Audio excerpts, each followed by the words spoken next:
E aí, meus amigos, mais um dia, né? Mais um dia.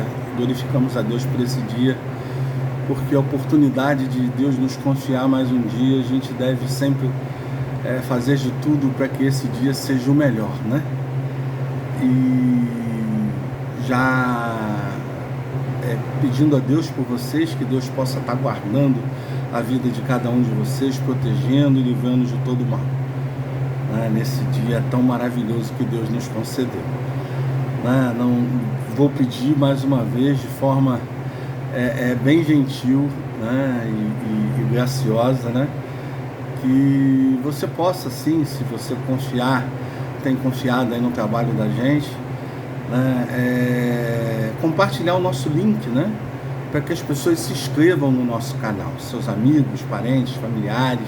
E você, se ainda não se inscreveu, se inscreva, né? Por favor, dê também o seu joinha aí, né? O seu like, né? Toque o sininho, isso vai nos ajudar bastante, né? Então, poxa, não deixe aí de nos dar essa contribuição, né? Disponibilizar essa confiança na gente, né? Nós vamos falar sobre a vaidade que atrofia o crescimento espiritual. Talvez hoje a vaidade seja um dos grandes obstáculos para o crescimento espiritual. Normalmente atrofia o processo de regeneração, que é a transformação da pessoa. Porque a pessoa começa a mudar, a largar os hábitos que tinham antigos, e aí vem a vaidade. Aí a vaidade acaba atrofiando esse momento, esse processo que acaba não se dando, né? E a pessoa acaba voltando para algumas práticas do passado, né? Práticas horríveis, a valorização do seu ego, do seu eu, né? Massageando o seu eu, fazendo culto à sua imagem, né? Se exibindo, né? Como nós vemos várias pessoas aí nas redes sociais se exibindo, pessoas que eram para serem preservadas, né? Preservarem a sua espiritualidade, né? Então se mostram orando, né? Como estivesse orando, ajoelhados, sabe? Fazendo como os fariseus faziam, né? Para as pessoas olharem e verem que eles eram religiosos, né? E nós vemos que isso daí não é de Deus. Jesus condenou esse tipo de coisa, né? Então nós vemos que a vaidade, ela tem atrapalhado bastante. A pessoa acaba voltando para alguma dessas práticas do passado, né? E quando ela valoriza o seu ego, não sobe espaço para a santificação, não sobe espaço para você ter intimidade com Deus. Porque como vai sobrar espaço se você está tão preocupado com a sua vaidade, com o seu corpo, com a sua imagem, né? Isso acaba... Jesus não cabe na vida da pessoa. Infelizmente, Jesus não tem espaço numa vida dessa. Jesus não habita numa vida dessa. Não, uma vida de mentiras, uma vida de busca de coisas que não acrescentam nada, que não dão crescimento, que não vai levar você a nada, né? Eu trouxe aqui um texto que nos mostra claramente isso. Quando a gente é necessário, quando você quer entrar na presença de Deus, quando você quer ter uma vida santa, nós temos que fazer como Jacó fez. Então disse Jacó à sua família e a todos que nelas estavam, né? Que ele tinha aí 12 filhos, né? Lançai fora os deuses estranhos que há no meio de vós, e purificai-vos, mudai as vossas vestes, mudai o seu comportamento, né? Entregaram, pois, a Jacó todos os deuses, né? Todos aqueles deuses estranhos, todas aquelas imagens, entregaram o que tinham nas mãos, e arrecadadas, eles pendiam as suas orelhas, e Jacó escondeu debaixo do carvalho e estava junto a Siquém, em Gênesis 35, de 2 a 4. A vaidade atrapalha e afasta o homem de Deus. Normalmente ela surge em pequenos sinais. É devagar, irmãos. A vaidade, ela vai se apossando da gente, se você permitir, devagar, sabe? Com as palavras hostis. Você começa a se ver um pouquinho melhor do que o outro. Você acha que o que você falou, o seu vocabulário está melhor do que o outro, né? Você se acha um pouco mais bem arrumado do que o outro. Tem mulheres que acham o meu corpo é um pouco mais bonito do que da outra, entendeu? Esse tipo de coisa, ela vai devagarzinho, e quando você vê, você está começando a se projetar. e se projetar feio, né, diante dessas redes sociais. Né? Você já foi num casamento? Lógico que você já foi, né, nos 15 anos, principalmente no casamento. Você já viu a vaidade das pessoas, dos padrinhos? Casamento, eu estou falando casamento de crente mesmo, é uma vaidade muito grande, é um cerimonial, tem que obedecer àquela pessoa, né? Eu me lembro que no casamento da minha filha, a cerimonialista quis dizer para mim que eu tinha que reduzir a mensagem. Como? Quem é ela para dizer que eu vou reduzir a mensagem?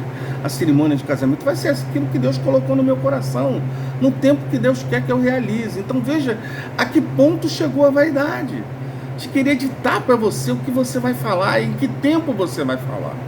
Entendeu? Então isso é vaidade das pessoas. As pessoas estão fazendo de eventos como fossem shows, né? Nós vemos hoje nas igrejas, né, pessoas falarem de cantoras gospels e não de louvadores, não de adoradores. Deus não chamou cantores, Deus chamou adoradores. É para adorar com a música, é para adorar com a oração, é para adorar com a pregação, é adorar com a sua vida, com seus recursos físicos e financeiros. Isso é adoração. Nós não temos profissionais, queridos, tire isso da cabeça. Não existe profissionais na obra de Deus, existe pessoas da qual Deus capacita. Deus é que capacita. Normalmente surgem pequenos sinais ao longo, pequenos sinais dessa vaidade, e ao longo se torna poderosa, vai destruindo as pessoas. Através dela o homem adora coisas fúteis, investe em valores que não são valores de Deus, passa a amar coisas terrenas, e assim mesmo, mais do que a Deus, começa a se adorar, começa a achar que ele é o máximo, e começa a ofender a pessoa. O objetivo da vaidade é fazer com que a pessoa se sinta bem, bonita, interessante, atraente, importante aos seus próprios olhos e aos olhos humanos em geral. Uma pessoa que quer se tornar atraente, seja homem ou mulher, ele quer agradar o outro, ele não quer agradar a Deus, porque Deus não está preocupado com nada que atraia. Deus sabe quem você é, entendeu? Então não faz sentido, irmãos, esse tipo de coisa, meus queridos. Agrade a Deus, porque você receberá a fiel e verdadeira recompensa. Não ameis o mundo, nem no que há no mundo. Se alguém ama o mundo, o amor do Pai não está nele. 1 João 2,15. Você não pode amar o mundo. Este é um tema essencial para o conhecimento do cristão, da pessoa que crê em Jesus Cristo, crê em Cristo, que deseja salvação. Se uma pessoa deseja salvação, se você quer ser salvo em Cristo Jesus, você tem que largar a mão dessa vaidade.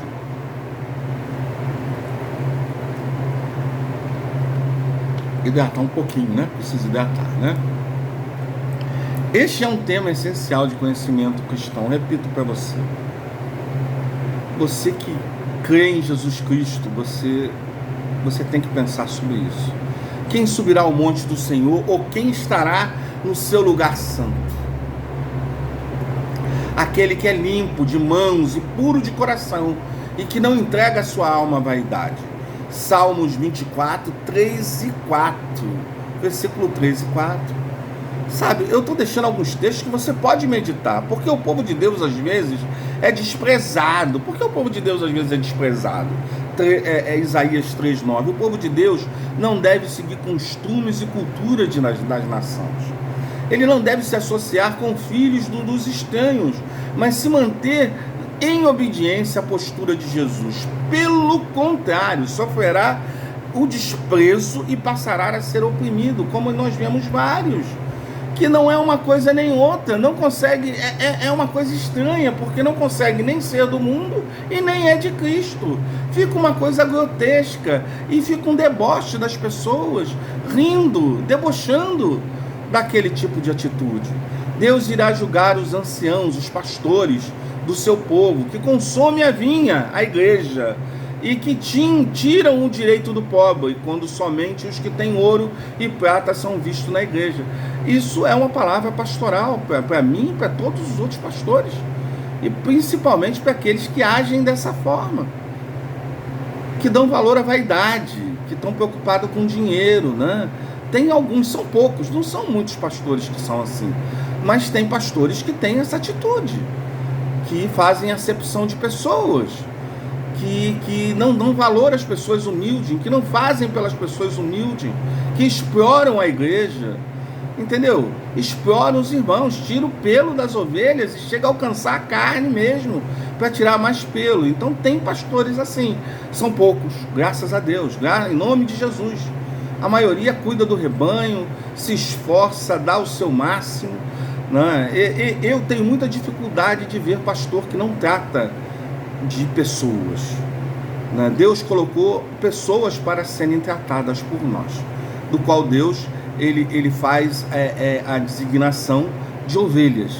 Deus colocou isso em nossas mãos para tratar. E pessoas que não tratam de pessoas, pastores que não tratam de pessoas, eles têm alguma coisa errada, né? Porque Deus nos chamou para tratar de pessoas, né? Quando ele fala com Pedro, ele fala 3 vezes: apacenta minhas ovelhas. Tu me amas? Apacenta minhas ovelhas. Então o pastor que ama a Jesus, ele cuida daquilo que Deus colocou em suas mãos. Então eu vejo com olhos assim muito estranhos um pastor que não cuida de ovelhas, que não cuida de pessoas. Pastor foi chamado para cuidar de pessoas e não fazer outra coisa, né? Eu creio que nós temos que viver da fé. O ministério pastoral, ele vive da fé. Ele não vive de projetos, ele não vive de empresas, ele vive da fé, e unicamente da fé. Entende? Isso é bíblico, né? Não tem outra concepção. As pessoas podem falar o que for, isso é bíblico, e a pessoa precisa viver da fé. Por isso que eu digo que a maioria cuida das ovelhas, a maioria se preocupa. Agora, tem alguns que infelizmente, né, não estão nem aí, só estão a fim de tirar o pelo delas, né? Deus irá julgar, né? Com certeza Deus irá julgar essas pessoas. O mandamento de Deus, né, os mandamentos de Deus foram esquecidos, e a doutrina dos apóstolos foi destruída nas igrejas. Assim entraram em inevitável declínio espiritual, um caminho quase sem volta, né? Foi totalmente destruída, aniquilada a doutrina dos apóstolos. Os caras só pedem grana. Nós vemos hoje uma questão comercial dentro da igreja muito grande. Nós vemos administradores, né, pessoas que se julgam usando a igreja como empresa, né? Isso é descabível, isso é maligno, entendeu, irmãos? Porque Deus não constituiu a igreja como uma empresa. A igreja é para servir a própria igreja, o próprio corpo de Cristo, e não para fazer dinheiro. A igreja não foi feita para fazer dinheiro. A igreja não foi feita para fazer manutenção de prédio. A igreja foi para cuidar de pessoas. Ela foi criada para cuidar de pessoas, para pessoas ter comunhão uma com as outras. Agora, as pessoas estão confundindo isso, estão fazendo comércio, fazendo da igreja uma empresa, entendeu? Eu acho que as pessoas têm, por isso nós vemos esse declínio, um declínio enorme dentro da igreja, não é? Porque as igrejas sérias acabam não tendo espaço. Porque o que acontece? As pessoas fazem esse marketing da grana, né? Como eu disse, graças a Deus, graças ao nome de Jesus, são poucos colegas, é um percentual pequeno de colegas que tem essa prática. Glória a Deus por isso. A maioria são pessoas sérias, mas esse é um caminho quase sem volta. A pessoa, quando começa a fazer esse tipo de coisa, o dinheiro, a vaidade, ela toma a cabeça das pessoas. As pessoas vivem enganadas, assim não conseguem entrar no reino do céu, no reino do nosso Senhor Jesus Cristo. Irmãos, Deus sempre revelou o seu desejo em relação ao seu povo. Sereis para mim santos, porque eu, o Senhor, sou santo, e vos separei dos povos para serdes meus. Está lá em Levíticos 20 e 26. Para isso vale a pena sermos diferentes das outras pessoas, as pessoas que praticam esse tipo de coisa. Lembre-se das pessoas de Cristo, elas não são do mundo, como eu também não sou. Em João 17:16, Jesus falando de novo do mundo vos escolhi, por isso o mundo vos odeia. João 15:19. Por isso as pessoas nos odeiam. Se você andar dentro do que Deus falou, até as pessoas que estão dentro da igreja, que vivem diferente, que fazem diferente, vão te odiar, não vão querer ficar perto de você, porque você é luz, você é sal, você incomoda essas pessoas. Entende? Mas seja sal, continue sendo luz, continue resplandecendo o Espírito Santo de Deus, porque talvez esse joio se torne trigo. Entendeu? E nós temos fé nisso. Aos que desejam se apresentar com o mundo, o apóstolo Paulo, a Tiago, alerta. Né? O apóstolo Tiago alerta: infiéis, não compreendeis que a amizade do mundo é inimiga de Deus? Será que as pessoas não entendem isso? Que ser amigo das coisas do mundo, da vaidade, elas não são compatíveis, elas são inimigas de Deus. Aquele, pois, que quiser ser amigo do mundo, se constitui inimigo de Deus. Entendeu? Ela se constitui inimigo de Deus. Como está em Tiago 4,4. Né? Aonde quer que haja uma verdadeira conversão, haverá sempre uma consciência para a separação de tudo que é mundano e sensual. Porque a sensualidade está aí. Como orienta a palavra? Abstendei-vos de toda espécie do mal. Sensualidade é uma coisa maligna. O homem andar com roupas, sabe, que chamam a atenção, que, sabe, mulheres andar de forma sensual para atrair pessoas, não porque ela gosta, não é para atrair, para chamar a atenção. Isso é uma coisa deplorável, né? É deplorável. Porque você por si, por você, é pelo teu conhecimento, é pelo que você tem de dentro de você, que você vai chamar a atenção. Né? É o que está em você, é o Espírito Santo de Deus. É o próprio Deus de paz que vos santifica completamente. É o vosso espírito. E a alma e o corpo sejam plenamente conservados, irrepreensíveis, para a vinda do nosso Senhor Jesus Cristo, em 1 Tessalonicenses 5, 21 e 22, que a nossa vida seja para refletir o Espírito Santo para todos que nos cercam. Que a sua vida, que a minha vida seja para refletir o Espírito Santo a todos que nos cercam, que estão próximos de nós, a todos os nossos parentes, familiares, amigos, a todos que trabalham conosco, que você possa refletir o Espírito Santo de Deus na vida dessas pessoas. Fique com Deus, não esqueça de tocar o sininho, não esqueça de dar o seu like, não deixe de compartilhar o link do nosso canal com seus amigos e parentes e familiares, né? Que você tenha um dia de paz, de tranquilidade. Até amanhã, um forte abraço para você.